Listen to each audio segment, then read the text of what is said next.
Hello everyone, this is Philosophy 72, and today we are doing Descartes. Basically, this is week one. I hope that you have watched the video that I sent you the other day, the introductory video, in which I explained the structure of the class. And today we begin. This is part one of the class in which we are doing Descartes, then Leibniz and Spinoza. I had to be very quick and sketchy, of course, because this is just a video. I want to keep it within maybe the limits of 30 minutes, if possible. But so Descartes is one of the most important philosophers in modern philosophy. You see in the syllabus, first of all, that I also put some keywords that I want you to maybe also Google, see the meaning. But these three words, metaphysics, ontology, and epistemology, I will explain briefly what they mean.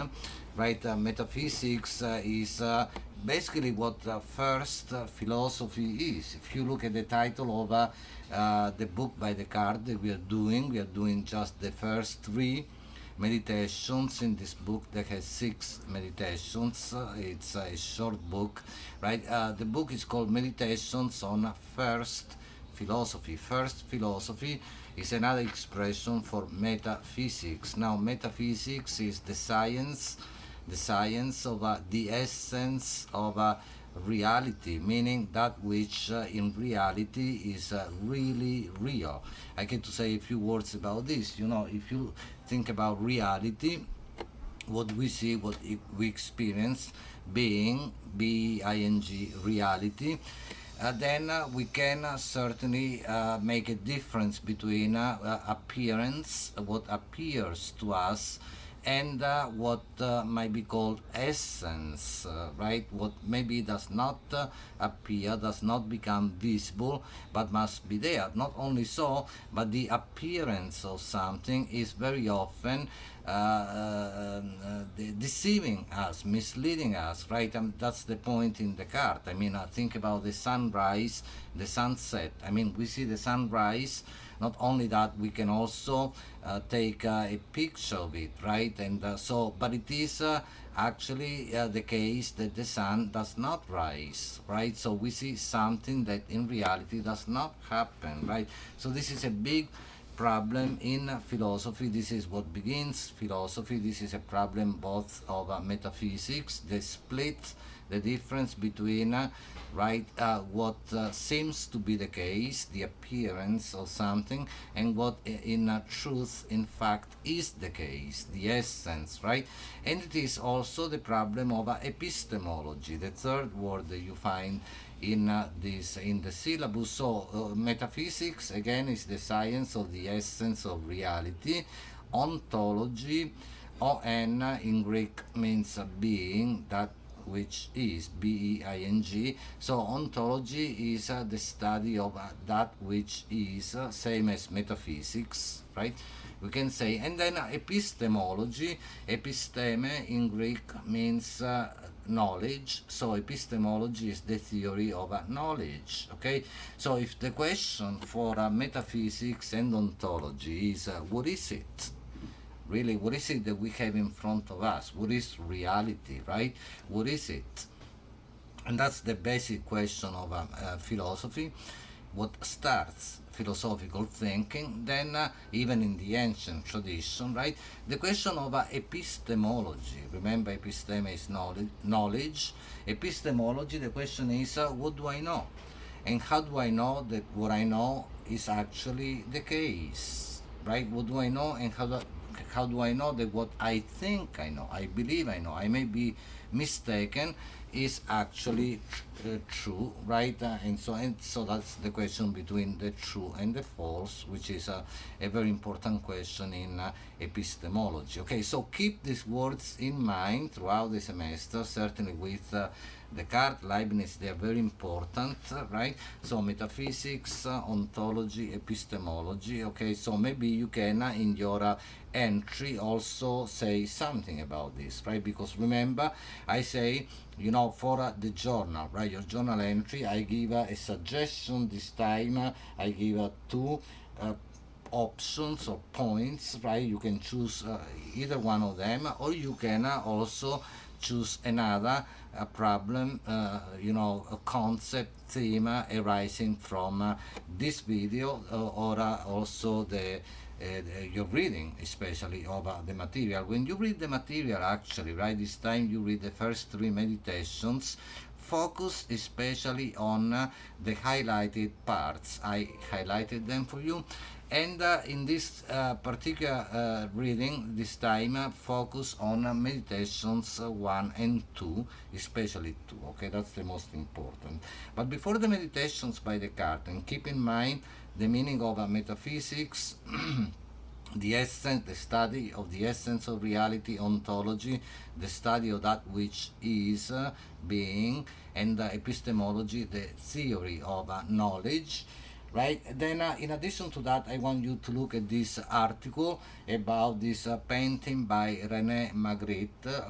Check out also, look at his name, maybe on Google, but in any case, in the article it tells you René Magritte, a painter, important painter of the 20th century, right? He made many paintings, right? But this one in particular is philosophically very important, right? And there is actually a philosopher, Michel Foucault, who wrote a book on this painting by the same title, This is Not a Pipe. Okay, so say what this means. Why is this not a pipe? And the word this, it will come back next week with Leibniz too, but the word this is philosophically very important, right? Because we ask the question, what is this? What is it? What is this? Everything, reality, and so on. Now, Magritte paints the very realistic drawing painting of the pipe, and then underneath in the canvas there is this statement, this is not a pipe. What is the question? You read the analysis in the article that I uploaded on Blackboard as well, right? What is the relationship, fundamentally, what is the relation between the statement, this is not a pipe, and the image, the drawing of the pipe itself, right? So think about that, elaborate on this idea, and also ultimately on the question, what is this, right? I mean, the statement, this is not a pipe, does not necessarily refer to the drawing of the pipe above, right? There is no arrow saying this is this, right? And also this can refer to any other element in the painting and in the statement itself. Think about this. Even about it's a self-referential movement, it can refer back to itself. This, the word this, THIS, is not a pipe, right? So the question is again the false and the true, the falsity or the truth of the statement. The statement seems to be true. It is grammatically correct. It is also true because it depends on what this is. Okay, so in any case, in addition to this, so this is option 1. You can write on this one, on the painting by Magritte. You can write also on Descartes, or on you can explain the meaning of metaphysics, ontology, epistemology, and link that right together with what you read in Descartes. I chose a passage from Meditation 2 on which you can write, okay? But let me go to the meditations and very briefly, in a very cursory manner, I want to tell you what maybe the most important points are. In Meditation 1, which is called, if you go there, you go to page 2, the first meditation, the title is on what can be called into doubt. Okay, so basically Descartes is saying, because I realize that many of the opinions I have are perhaps mistaken, are uncertain, right? So I want to see, I want to start again, destroy everything, raise everything to the ground, and see if I find some ground, some foundation on which to erect, to build my knowledge. Okay, so let me start again, because he says, my body deceives me, my senses deceive me. Like I said before, I see the sun rise, the sun does not rise, or maybe I have made opinions in my life, throughout my life, because of things I have read, and so on and so forth. But what is the certainty about these things? I mean, can I call that real, true knowledge? Okay, so he then starts doubting everything. To doubt is to think with a question mark. Okay, I mean, I doubt, meaning I don't know. Maybe something is true, maybe it isn't. That is to doubt. I doubt it, right? So when I say, for example, I'm speaking right now, can I say, well, am I really speaking or am I not speaking? I can reflectively say that. Even as I speak, I can think within myself, who knows, maybe I'm not speaking, maybe it is a dream, maybe it is an illusion. Think about like movies like the Matrix. What is the distinction between, and Descartes speaks about not the Matrix, but this distinction, right, between waking time and sleep and dreaming, right? So, I mean, how do I know that, for example, that right now I'm making this video, speaking to you, and so on and so forth? I can call that into doubt. I can call everything basically into doubt. Descartes says maybe even that this body is my body, these hands, these eyes, and so on and so forth. Who knows? Maybe that is not really the case. Maybe I am misled and deceived, and I think something which is ultimately false. I accept it as true, maybe, but without any proofs, let's say, at times, right? I mean, when we believe what people tell us, we don't know. We just believe. To believe is different from knowing. To know something is to know, I mean, to have the proof, if you will, of something, to know because of a direct experience and so on. And even direct experience can be deceitful, misleading, right? But to believe, we can believe anything, right? But when we believe, precisely, we don't know, right? So the question is to know, to understand. This is what philosophy is really looking for, right? I mean, the answer to these questions, right? So in any case, Descartes says, let me see if there is a point where I had to stop doubting, because I can call everything into doubt. However, there is a point, and I had to go fast to, the answer that you find in this. It's also, as you see, you read Meditation 1 and 2, you see that he proceeds step by step, right? I mean, gradually, right? And he says, yes, I mean, maybe, everything is a dream, maybe everything is an illusion, and so on. I can doubt basically everything, the earth, the sky, my body, and so on and so forth. However, when it comes to thinking, then there I had to stop, because if I doubt that I'm thinking in the same way in which I doubt that I'm speaking right now, right? I'm still thinking, right? Because to doubt is to think with a question mark. So if I say, I think that maybe I'm not thinking, okay, good. I can say that, just like when I say, I think that maybe I'm not speaking right now.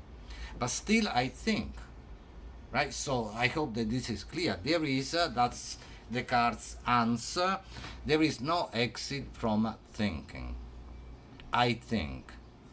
Okay, this is what Descartes really discovers, if you will, in modern philosophy. This is what he establishes, and this is establishing the self, the I think.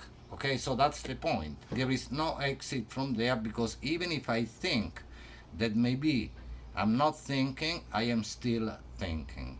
Okay, make sure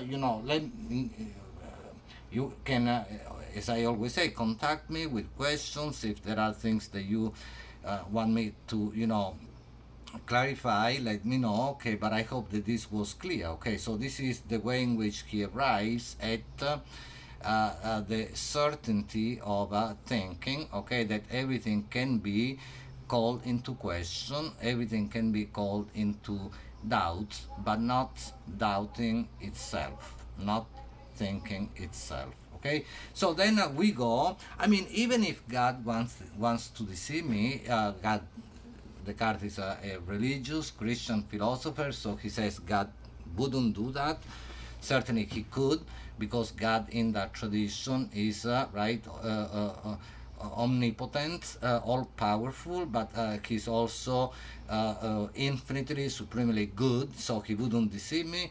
But this is what, even toward the end of meditation one, you find maybe some malicious spirit, genius, right, demon, can try to deceive me.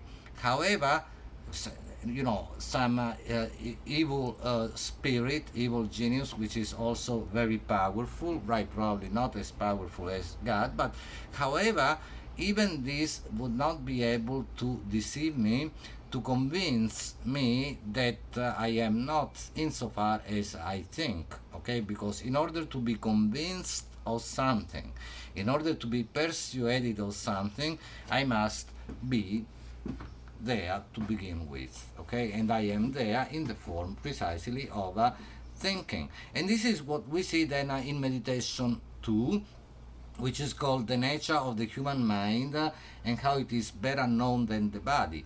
I had to be, again, very sketchy here. Probably I won't touch on meditation 3, which deals with the existence of God. You should read that as well, the various arguments for the existence of God. But what's really important in Descartes, revolutionary at the time when he writes in the 16th century, it is precisely this establishing of the self, the I think in modern philosophy, the subject, that's the subject, okay? So meditation 2, the most important in what we are reading, again, about the mind and the body, the split, right? I mean, what Descartes sees is what he says is that there is, he's not the only one.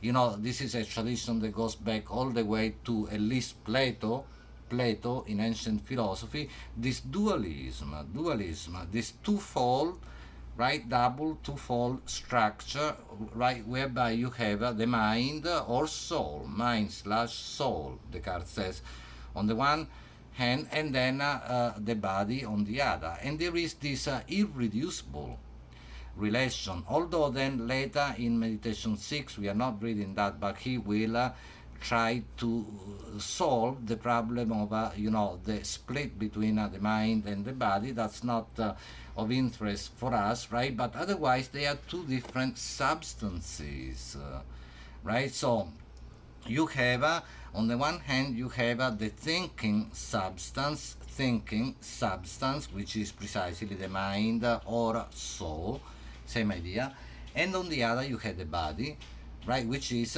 extended substance, extended in space. So it is not simply the human body, my body, but anything, the table, the chair, the house outside, everything that takes up space. That's precisely what the extended substance is. And the extended substance is different from, precisely completely different from the thinking substance. Okay, now again, he says in meditation 2, he says, well, now that I know what I am, that I know that, that I am, remember, because I cannot not be insofar as I think, because even when I think that maybe I'm not thinking, I'm still thinking, so that's what I am. I think, therefore I am.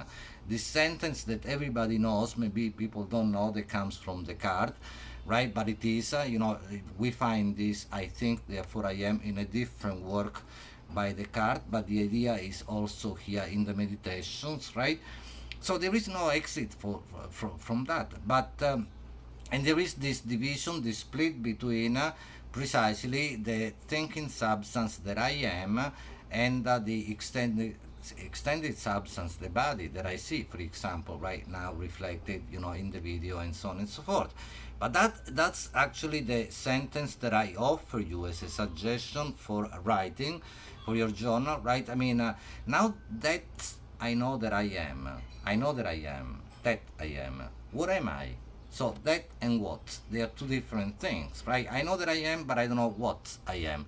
So if I don't find out what exactly I am, I could, the card says, mistake any other thing for myself. Of course, it doesn't mean that I might, but it's not that I will mistake the table for myself. Rather, I can mistake the body that I see, my own body, for myself, right? I mean, and that's the point, right? That's the difference between the mind slash soul and the body, right? So I had to go past that, and I understand that what I really am is this thinking substance, because the body could also be the effect, what I see, of an illusion, a dream. Maybe this body that I see is not really existing, or it is not really mine, and so on and so forth. What I really am is the mind slash soul. So this is not only about the human condition, the card says, but anything whatsoever can be understood according to this dual uh, right logic, right? This dualism, precisely, right? This twofold structure of thinking substance and extended substance. For example, the book, right? I mean, I hold this book in my hand, right? But I think about the book with my mind. When I think about the book, I don't have a book in my mind. I think about the idea of the book, but the idea of the book is not the same as the book in its material reality. Just like in the painting by Magritte, the pipe is nowhere to be found. We see a drawing, a painting of the pipe, we think about the pipe, we see the word pipe, P-I-P, but where is the pipe? There is no pipe in its material existence reality. Okay, so there is this split between these two things, and so this is, I just read and then call attention to a wonderful example. But if you go, especially read everything, especially the highlighted parts, but one very important section, paragraph, is on page 5 on the right column, right? Where he says, but this I that must exist, I still don't properly understand what it is. So I am at risk of confusing it with something else. That's the pointer that I offer, the suggestion for you to write on. What is this something else that I could be mistaken for myself? Again, it could be anything, but certainly it is also this body that I see, and so on and so forth. And that this is problematic, as you will see then later on, when we move to the next section of the class, especially with Spinoza, Nietzsche. I mean, you will see, especially Nietzsche, goes back to the centrality of the body, in complete disagreement with Descartes. Okay, I say this now. I mean, it's not that we had to necessarily agree with Descartes, but in Descartes we have this very clear cut, logic, and this distinction between body and mind. And then there is, a wonderful example. This, first of all, on page 5, he also says, yes, I find what I am, a thinking thing, right? A thing which thinks, which I had to say, this thing which thinks, the mind or soul, is entirely made of a thought. I mean, in the sense that things are made of something. This book is made of paper. The table is made of, right, the material is wood. Right? So the material, the immaterial material of what I am, of this thinking thing, is thought itself. Okay?